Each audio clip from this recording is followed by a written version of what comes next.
Bonjour tout le monde, je suis tellement contente de vous retrouver aujourd'hui pour vous présenter une nouvelle interview de parcours de résiliente. Aujourd'hui, j'ai le plaisir d'accueillir Laura, qui est une résiliente que j'ai le plaisir d'accompagner. Donc avant de commencer, je vais me présenter rapidement pour les personnes qui ne me connaissent pas. Je m'appelle Anya Tsai, je suis coach en résilience et thérapeute. J'accompagne les victimes de violences sexuelles à se libérer et reprendre le pouvoir sur leur vie. Je suis également présidente et fondatrice de l'association Les Résilientes et auteure d'un livre qui s'appelle Lors de nos cicatrices, se libérer et se reconstruire après des violences sexuelles, qui vient de paraître aux éditions First. Voilà, aujourd'hui, j'ai le plaisir d'accueillir Laura. Bonjour Laura. Bonjour Anya, Comment vas-tu aujourd'hui? ça va très bien et toi? Ouais, je vais très bien et je suis ravie de te retrouver. Merci d'avoir Ah, moi accepté aussi. mon invitation. Est-ce que Laura, tu veux bien te présenter, voilà, pour les personnes qui nous écoutent et nous parler rapidement de ton histoire? Avec plaisir. Moi c'est Laura, je viens de Dijon, j'ai 25 ans. Et est-ce que tu veux bien nous dire un peu, dans les grandes lignes, ton épreuve à toi? Quelle épreuve tu as dû traverser dans ta vie qui fait qu'aujourd'hui, tu es une résiliente? Bien sûr, alors j'ai vécu un viol conjugal euh, parce que j'étais dans une relation très malsaine pendant plusieurs années et je me rendais pas spécialement compte que c'était un viol. Je me suis rendu compte vraiment un an après et encore le chemin de résilience n'était pas encore enclenché. Et en plus, je trouve que quand tu es en couple, c'est beaucoup plus compliqué de se rendre compte que tu as été violée. Et surtout que là, j'étais vraiment seule. C'était vraiment une relation de pervers narcissique très toxique. Et donc, du coup, voilà. Et qu'est-ce qui, dans ton cas, t'a aidé à réaliser, à te rendre compte de la gravité des actes? Est-ce qu'il y a eu un déclencheur ou quelque chose qui t'a aidé à prendre conscience dans ton histoire? Alors, l'élément déclencheur, bah, ça a été toi, Anya. Lorsque je C'est bien. t'ai, lorsque je t'ai entendu lors de ton passage, de ton témoignage au sein de l'émission Ça commence aujourd'hui, auprès de Faustine Bollard et toute son équipe. Et en fait, ça a été vraiment le déclic. Et je me suis dit, en fait, c'est peut-être ce que j'ai vécu aussi. Et c'est ce qui m'a permis de prendre conscience du recul par rapport à ça. Parce que c'était difficile à encaisser. Et du coup, quelques mois après, je t'ai contacté. Voilà. Merci pour ta confiance. Je me rappelle très bien que tu m'avais écrit un message et c'est comme ça qu'on est entré en relation. D'accord, donc c'était le fait de voir mon témoignage dans Ça commence aujourd'hui, ça fait comme un déclic pour toi et qui t'a encouragé à faire un parcours, on va dire, de libération et poser des mots dessus sur ce que tu avais vécu, c'est ça? C'est ça. À partir du moment où je t'ai entendu, je me suis sentie beaucoup moins seule. Comme ça, un poids était en train de se détacher de mes épaules. Donc D'accord. voilà. Est-ce que Ce qui tu m'a peux nous permis expliquer d'enclencher ce processus. qui a enclenché ce processus? Super. Et je veux savoir, Laura, comment toi tu t'es sentie en fait après cette épreuve? Donc toi, c'était un viol conjugal. Est-ce que tu te souviens à ce moment-là, comment tu te sentais? C'était quoi qui était peut-être difficile pour toi à ce moment-là? Alors à ce moment-là, je me souviens que quand c'était terminé, Mm. que les faits ont été commis, j'ai vécu un burn-out. Je ne sais pas si je peux dire ça comme ça, mais en tout cas, j'ai vraiment, mon corps s'est sûrement dit, bah, protège-toi D'accord. euh, et, et moi, je vais faire ce qu'il y a à faire dans le sens où détends-toi et laisse passer et après ça ira mieux. Mm. Ok. Et est-ce qu'il y a des choses qui étaient difficiles pour toi, en fait, après, Euh, après l'épreuve? Après, oui, parce que je me suis rendu compte, certes, plusieurs mois après, ça a été dur pour moi d'admettre que j'ai fini par, après d'avoir dit non, pardon, je me suis rendu compte que j'ai dit oui, et du coup, ça a été très culpabilisant pour moi parce que je me Mm. suis dit peut-être que du coup, c'est pas reconnu comme un viol en tout cas, et alors que moi, je l'ai vécu comme ça. Et du coup, je me suis beaucoup culpabilisée, j'ai eu beaucoup de honte envers moi, et même encore actuellement. C'est le fait, en fait, oui, tu as dit non à plusieurs reprises et que le non n'a pas été entendu. Et en fait, au bout d'un moment, on va dire, tu n'as pas eu d'autre choix, en fait, Oui, je vais que de finir dire par dire oui oui parce que par usure, en fait, presque. C'est ça, oui, c'est ça. exactement, parce que Mm. j'ai fini par dire oui parce que je me suis dit, bah, de toute manière, je vois pas d'autre issue. En plus, Mm. j'ai oublié de le préciser en début d'interview, mais je suis en situation de handicap. Et pour moi, c'est important d'être là aujourd'hui pour être la voix aussi de peut-être d'autres personnes en situation de handicap, ou pas du tout, hein, mais si ça peut aider Est-ce que tu quelqu'un. peux nous expliquer juste rapidement voilà, quel type de handicap tu as, si c'est OK pour toi de le Oui, partager? bien sûr. Bien sûr, alors c'est un handicap de naissance. Je suis née avec cette pathologie. J'ai eu un manque d'oxygène à la naissance, c'est-à-dire que mon cerveau a manqué vraiment d'oxygène au niveau tout ce qui était musculaire de mon cerveau. Donc du coup, ce qui a fait que du coup, étant donné que toutes ces parties-là ont manqué d'oxygène, je me retrouve en fauteuil roulant depuis que je suis toute petite. D'accord. Et j'ai de la kinésithérapie 3 fois par semaine et des soins infirmiers qui demandent beaucoup de temps, mais aussi qui me permet aussi de... C'est aussi un chemin de résilience que je ne trouve C'est pas clair, connaître tout le c'est un monde. chemin de résilience par rapport à ce handicap, bien sûr. Oui. Après, je ne sais pas si tu as d'autres questions par rapport à cet handicap, comment je l'ai vu au quotidien peut-être ou pas. Bah, si tu veux, tu peux nous partager en fait comment aujourd'hui tu le vis. Est-ce que tu vis comme un chemin de résilience aussi, comme tu l'expliques, c'est ça, par rapport Oui, c'est comment ça. surmonter. Voilà. Bien qu'aujourd'hui, si on me demandait, je ne sais pas si on me tendait une baguette magique et qu'on me disait est-ce que du coup tu voudrais devenir valide et sans avoir de problème musculaire, bon, honnêtement, je dirais non. Parce que je ne serais peut-être pas devenue la femme que je suis aujourd'hui avec mon handicap. Et mon handicap ne me diminue pas. Certes, je manque certaines fois d'autonomie, mais ça me permet aussi de me dépasser au quotidien et j'en suis très fière. C'est Et il ma y a de force quoi, aujourd'hui. franchement, bravo, il y a de quoi être fier, parce que je trouve ça hyper inspirant Merci. d'écouter des parcours comme toi. Et c'est vrai que déjà, toi, tu as un double chemin de résilience, on va dire. Voilà. Un par rapport à ton handicap et un deuxième par rapport aux violences sexuelles que tu as subies. Et je veux savoir, en fait, dans ton cas, comment ça s'est passé? Est-ce que tu as pu te confier après? Est-ce que tu as pu en parler ou tu as gardé ça pour toi? Alors, pas du tout. J'ai gardé ça pour moi parce que déjà au départ, je n'avais pas conscience de ce que j'avais vécu, puisque je sais qu'il y avait quelque chose qui n'allait pas en moi, mais je ne comprenais pas parce que bien que je connaissais la vérité, le ressenti que j'avais, mais c'était difficile à admettre. Et en plus de ça, j'avais mon compagnon de l'époque qui me disait ah non, non, le préservatif s'est craqué, voilà, c'était une erreur. Et du coup, il m'a répété ça en boucle. Et, et du coup, j'ai fini par le croire. Enfin, j'ai fini par croire sa vérité, D'accord. autrement que la mienne. Ouais. Et pendant des années, enfin, je dirais 3 ans, j'ai cru à cette vérité. Jusqu'à ce que, bien que je me suis séparée de lui au bout d'1 an après les faits, parce que suite à ce viol, j'ai vécu un IVG aussi. Donc, tu es Euh, tombée enceinte suite au viol que tu as oui. subi, c'est ça? D'accord. Et, et du coup, j'avais doublement honte d'avoir abandonné ou tué mon enfant, parce que c'est vraiment quelque chose qu'on m'a reproché pendant longtemps. On t'a fait Euh, culpabiliser par rapport à oui, l'IVG que tu avais choisi, d'accord. voilà, on m'avait dit que j'avais tué mon enfant et que je vais parler crûment, mais que j'étais qu'une salope et que je méritais ce qui m'était certainement arrivé. Les gens se sont permis d'émettre des jugements comme ça. Et comment Oui, toi, tu l'as reçu, en fait? Comment tu as vécu ça? Est-ce que c'était une double peine, un peu, en quelque sorte?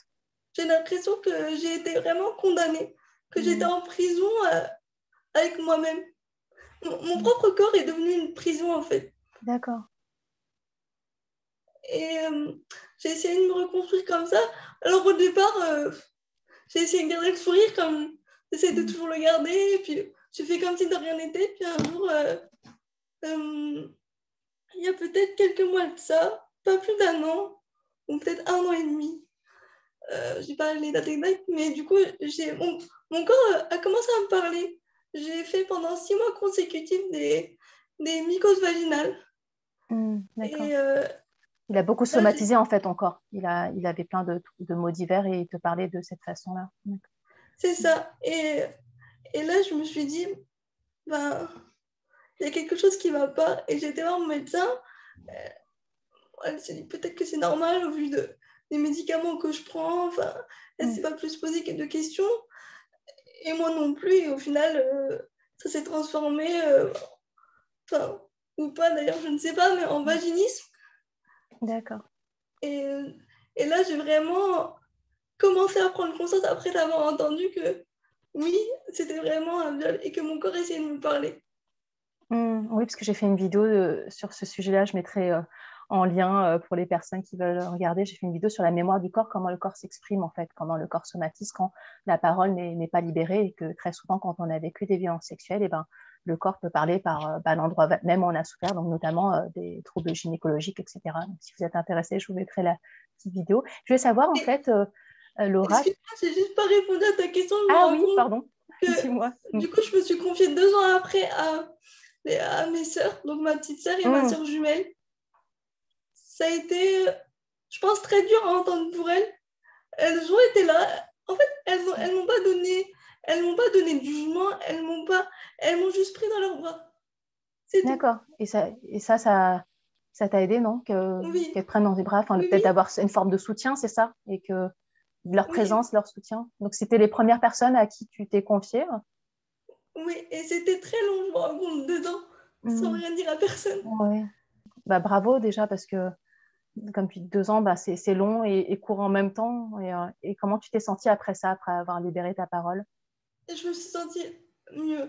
Je dirais pas totalement bien, mais je me suis sentie mieux parce que je me suis dit, peut-être qu'à ce moment-là, je suis pas toute seule. Mais au D'accord. final, je me suis Hmm. rendu compte que je l'étais quand même parce que même si mes sœurs étaient là, j'avais l'impression d'être la seule à avoir vécu ce genre de choses, bien que je savais qu'il y avait des agressions Hmm. sexuelles ou viols au quotidien, malheureusement, dans notre société.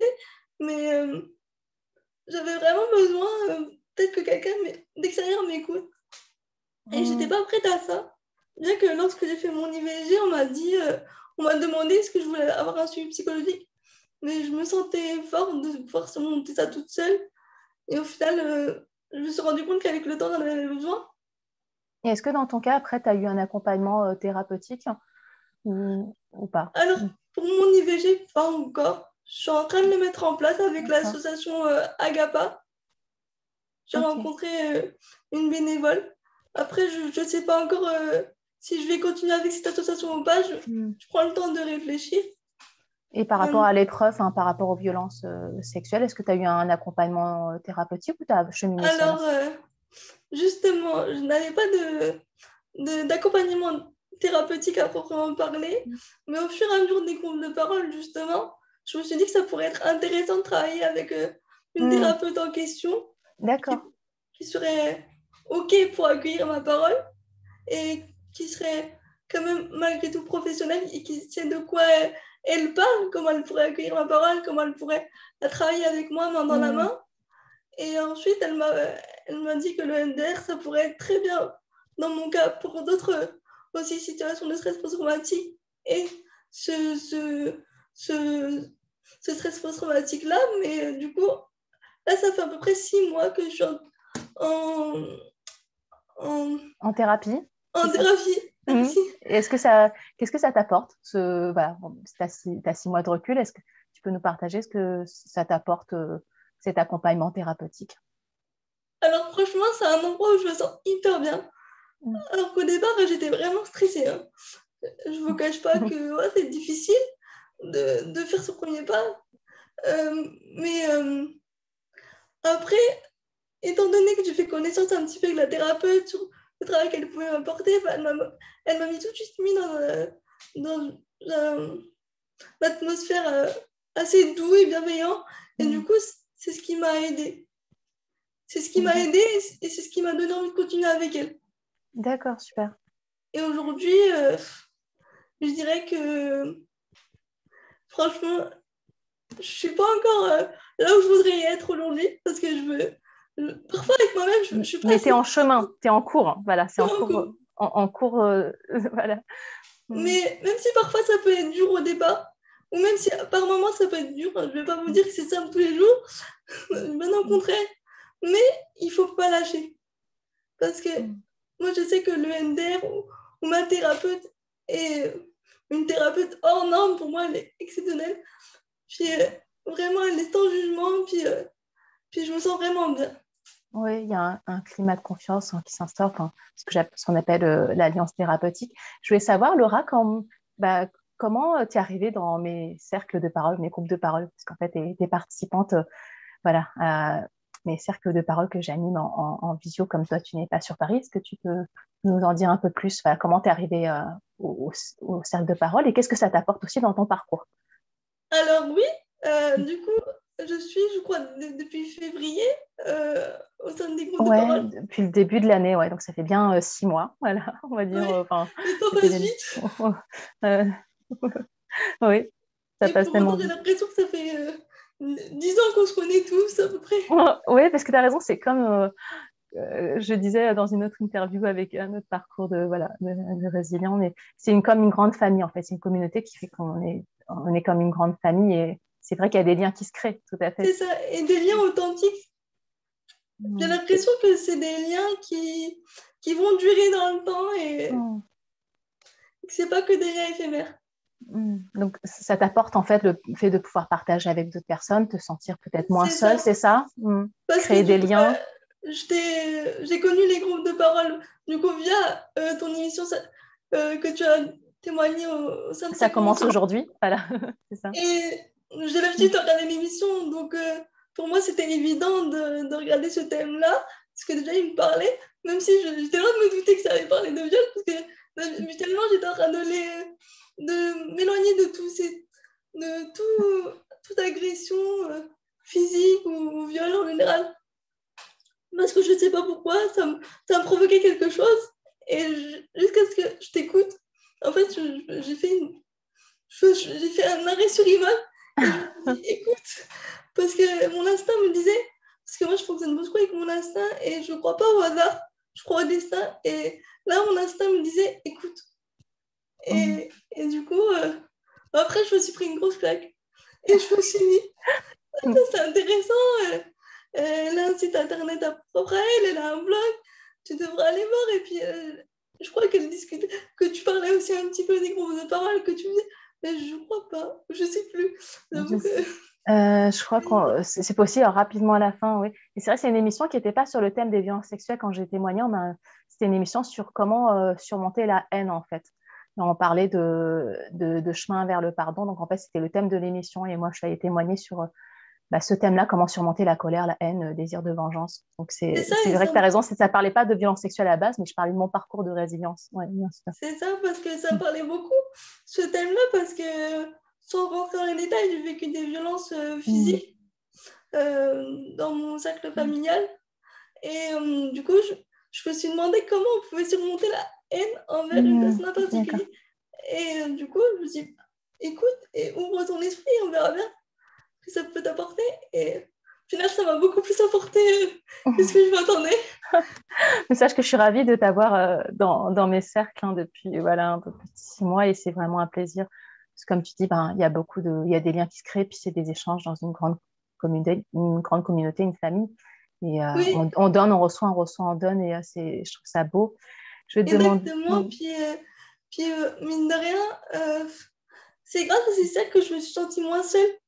Ouais. Vraiment beaucoup moins seule parce que je me suis dit, tu vois, tu n'es pas la seule. Et tu peux y Mm. arriver.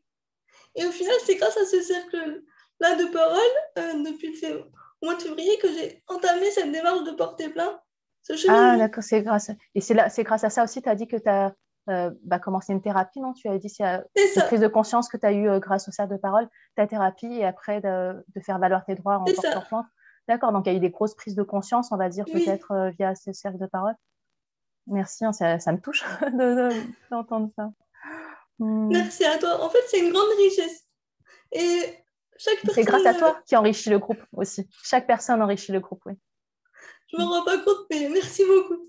Non, Je l'accueille avec grand plaisir. chacun de nous, on a une histoire à partager, des choses à transmettre. Et d'ailleurs, je vais te demander, Laura, est-ce que tu peux nous partager un peu ta boîte à outils, c'est-à-dire qu'est-ce qui t'a aidé, toi, à avancer dans ton parcours de reconstruction? Est-ce que tu as des outils que tu as envie de partager avec les personnes qui nous écoutent?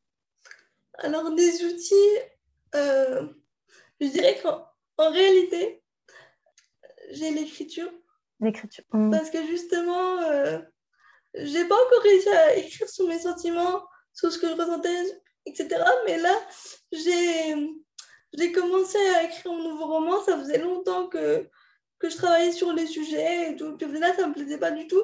Je sentais que ça ne me parlait pas autant que prévu. Et au final, je me suis dit, pourquoi pas écrire, pas sur mon histoire, mais sur une histoire fictive sur le viol conjugal. D'accord. Et c'est vrai que là, je suis sur une bonne lancée. Et donc, Et je tu pense es que ça va déjà m'aider. auteur publié aussi, Laura, non? Il me semble que tu as Oui, déjà publié. Et oui, si tu es d'accord, bah, je mettrai peut-être, s'il y a des personnes qui sont intéressées, je mettrai en lien voilà, des avec infos plaisir. Merci beaucoup. sur ton livre que tu as publié. Voilà, si les gens C'est veulent vrai que je voir un suis peu pas du genre. ton travail. Mais donc là, tu travailles sur un second roman, c'est ça? C'est ça. Et c'est vrai que je suis pas du genre à me vanter que j'écris un premier roman. C'est pour ça que voilà, je précise que tu es auteur édité. Déjà. Mais je suis auto-éditée, en fait, je m'édite moi-même. Bah, c'est très bien Comme aussi, ça, j'ai l'impression l'auto-édition. d'être plus libre. Et... Est-ce qu'il y a autre chose que l'écriture qui t'ont aidé, l'écriture, les cercles de parole? Est-ce qu'il y a d'autres choses dans ton parcours que tu as envie de partager voilà, dans ta boîte à outils? Alors, pour l'instant, à part la thérapie et les salles de parole, non, malheureusement. Eh ben, c'est déjà pas mal, Mais hein. Écriture, thérapie, oui, cercle de parole. Mm. mais là, du coup, depuis peu, j'essaie la méditation d'ancrage. Mm. Et franchement, c'est Ça aide. incroyable. Merci de me l'avoir conseillé. J'ai bien fait de t'envoyer le lien pour Oui. travailler l'ancrage. Ok. Et puis, dans pas longtemps, je vais aussi faire un travail de méditation avec un résilient. Mm. On va faire un travail en commun. Et, Super. et du coup, ça me parle assez. On a déjà fait un petit test ensemble et c'est vraiment quelque chose qui me correspond, en tout cas, Ah bah, sur ce qui va me il y a des poser. super partages de boîtes à outils entre Oui, vous, alors c'est génial. oui, oui. Et je vais te demander, Laura, est-ce que tu es d'accord pour nous partager ce que toi, tu as appris sur tes parcours de résilience? Je dis t'es parce qu'en réalité, toi, tu es résiliente à plusieurs niveaux par rapport à ta situation de handicap, par rapport aux violences que tu as subies. Et quelles leçons de vie tu as tirées, quels apprentissages voilà, tu as tirés tes deux parcours de résilience? Est-ce que tu veux nous partager? Alors oui, je vais essayer de regrouper un peu tout. Ouais. Ça vous va? Parce On prend, voilà, on Et prend tes leçons de vie et les apprentissages. disons que déjà, j'ai compris que dans un premier temps, c'était important de dire que oui, les chemins ne sont pas toujours aussi droits qu'on voulait qu'ils le soient, sinon ce serait beaucoup trop facile. Ça, c'était difficile à admettre, mais au final, je pense honnêtement, de mon point de vue, que ces rochers qu'on peut trouver sur les chemins ou ces pentes ou ces hauteurs sont pas là pour rien. Disons que ces épreuves-là de vie nous apprennent à grandir et elles sont primordiales. Parce que sans ces épreuves-là de vie, on serait, je pense, tous humains, mais pas de la bonne manière. Dans le sens où on n'aurait pas de choses à raconter, qu'on ne serait pas authentique avec nous-mêmes et autrui. D'accord. Sinon, pour moi, ne pas faire face à ces rochers-là, ça voudrait dire vouloir absolument rentrer dans le moule et de la société. Et c'est pas ce que je veux transmettre. Parce que finalement, on ne sera jamais aimé de tout le monde comme on le voudrait. L'important, c'est d'être aimé, de s'aimer soi-même. Je dis ça, mais j'en suis pas encore là. Mais je Mais pense que... c'est un chemin, je pense qu'on va là, on est tous en chemin et on apprend quoi, sur ce parcours. Donc l'important, c'est de reconnaître les épreuves et surtout quand on a une épreuve, de prendre du recul et d'ensuite prendre conscience de ce qui était négatif, mais aussi de ce qui a été positif et ensuite en faire forger cet or et en faire une richesse. Et faire de nos cicatrices une or pour reprendre de l'or pour reprendre ton titre de livre. Lors de nos cicatrices, alors je me permets de montrer, on dit c'est ça, lors de nos cicatrices, qui est une métaphore de la résilience. Et en effet, on peut appliquer de l'or sur nos blessures et faire de nos épreuves une force, en fait, pour avancer, qu'une épreuve, quelle qu'elle soit, ne nous définit pas et ne conditionne pas le reste de notre vie. Hein. Merci pour cette petite parenthèse sur mon livre. Je Je ne vais sais pas demander. si c'était très clair, mais en tout cas, j'espère avoir passé le Moi, j'ai message. saisi le sens. Les gens nous diront alors en commentaire. Est-ce que, Laura, je vais demander aujourd'hui, en quoi c'est important pour toi de témoigner sur ma chaîne YouTube et de partager voilà, ton message à d'autres? Est-ce que tu as envie de nous partager ça Alors oui, avec plaisir. Au départ, c'est vrai que j'étais très touchée que tu me proposes. En même temps, j'étais assez stressée parce que j'ai jamais tourné une vidéo YouTube de ma vie. C'est une première. Ben, merci à toi pour ta confiance. Et je te fais sortir vraiment de ta zone de confort, on va Oui. dire. Et disons que... Attends, je ne sais plus la question. En quoi c'est important pour toi de prendre la parole et d'apporter ton témoignage de vie sur ma chaîne? Alors, c'est important pour plusieurs raisons, mais je vais essayer de globaliser un peu les choses. Déjà, pour aider certaines personnes qui soit sont victimes ou ont été victimes de viol, parce que malheureusement, ça continue encore et encore, malheureusement, et je voudrais leur montrer qu'il ne faut surtout pas avoir peur de prendre la parole par rapport à ça. Ça prend du temps, mais c'est possible de se délivrer petit à petit de ces chaînes. Et ça ne nous définit pas, surtout pas. Et c'est bien ce que j'ai compris par rapport à ça. Et une deuxième chose, je sais qu'il y a beaucoup de gens, malheureusement, en situation de handicap qui se sont fait violer ou agresser et qui ne sont pas en capacité soit d'en parler ou alors pas le recul nécessaire de prendre tout seul du recul dessus. Et si mes mots peuvent les aider un minimum pour ensuite pouvoir en parler avec leur accompagnateur ou pas du tout, je trouve c'est vraiment des personnes qui peuvent être aussi sans accompagnateur comme moi au quotidien. Mais si ça peut les aider à avoir un premier point de chemin, un point de lumière, ben, j'en serais très fière. Merci Laura, et tu as raison de le souligner parce que les personnes qui sont voilà, en situation de handicap, statistiquement, en fait, elles sont fortement touchées par ce type de violence. Oui. Oui. C'est ça, vrai.